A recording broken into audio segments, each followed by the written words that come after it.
Hi everybody and welcome.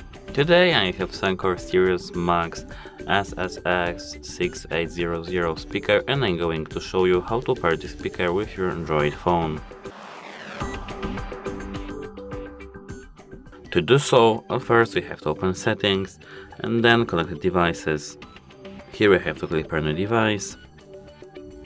And now, as you can see, our speaker is available. But what if it isn't? We have to hold minus and plus simultaneously to disconnect any device from our speaker. Then we can connect new one. Now we have to click on our device on our list, and then we have to click pair. If you have any pin or something like that, you have to enter 00000 or 1234. That's it. Hope it helps you. Goodbye.